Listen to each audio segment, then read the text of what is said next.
بسم اللہ الرحمن الرحیم۔ محترم ناظرین السلام علیکم۔ حضرت سلیمان علیہ السلام اور ملکہ بلقیس کا واقعہ قرآن مجید میں سورۃ النمل میں بیان کیا گیا ہے۔ یہ ایک عظیم الشان قصہ ہے جو حکمت، طاقت اور اللہ کی انعامات کا مظہر ہے۔ حضرت سلیمان علیہ السلام اللہ کے برگزیدہ نبی اور عظیم بادشاہ تھے جنہیں بے شمار نعمتوں سے نوازا گیا تھا۔ ان کے پاس انسانوں، جنیات اور پرندوں پر اختیار تھا اور وہ مختلف زبانیں سمجھنے کی صلاحیت رکھتے تھے۔ ایک دن حضرت سلیمان علیہ السلام نے پرندوں کی حاضری لی تو دیکھا کہ ہدہد موجود نہیں تھا۔ انہوں نے اس کی غیر حاضری پر ناراضگی ظاہر کی اور کہا کہ اگر وہ کوئی معقول وجہ نہ پیش کرے تو اس سے سزا دی جائے گی۔ کچھ دیر بعد ہدہد آیا اور حضرت سلیمان علیہ السلام کو ایک عجیب خبر دی۔ اس نے بتایا کہ وہ سبا کے علاقے میں گیا تھا جہاں اس نے ایک عظیم قوم دیکھی جو سورج کی عبادت کرتی تھی۔ اس قوم کی ملکہ بلقیس ایک عقل مند اور خوبصورت عورت تھی، مگر وہ اور اس کی قوم اللہ کو چھوڑ کر سورج کو پوجتے تھے۔ حضرت سلیمان علیہ السلام نے ہدہد کی خبر کی تصدیق کے لیے ان کے ہاتھ ایک خط ملکہ بلقیس کو بھیجا۔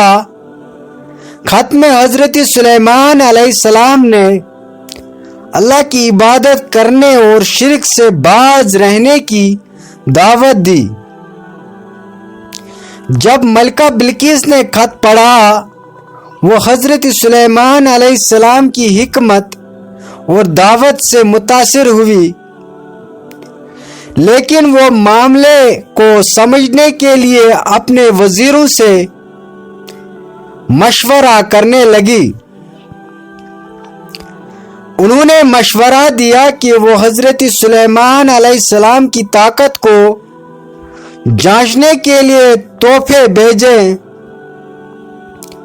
لیکن جب تحفے حضرت سلیمان علیہ السلام کے دربار میں پہنچے تو انہوں نے تحفے کو قبول کرنے سے انکار کر دیا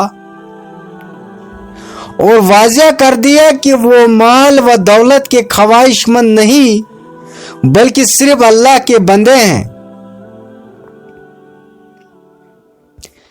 اس کے بعد ملکہ بلقیس خود حضرت سلیمان علیہ السلام کے دربار میں حاضر ہونے کا فیصلہ کرتی ہے۔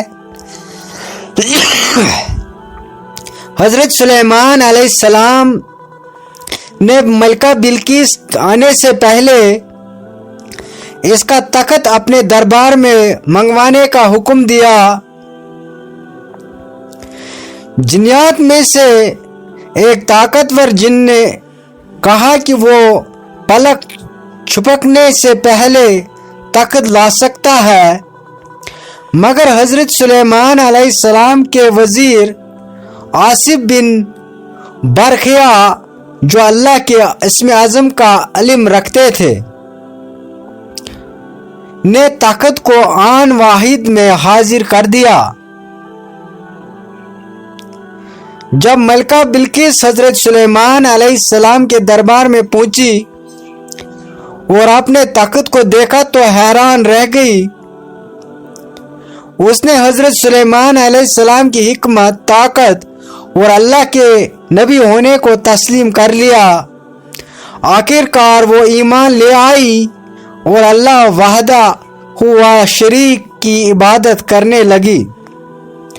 دوستو، یہ واقعہ ہمیں سکھاتا ہے کہ اللہ کی طرف رجوع کرنا، اس کی عبادت کرنا اور اس کے نبیوں کی بات ماننا ہی کامیابی کا راستہ ہے۔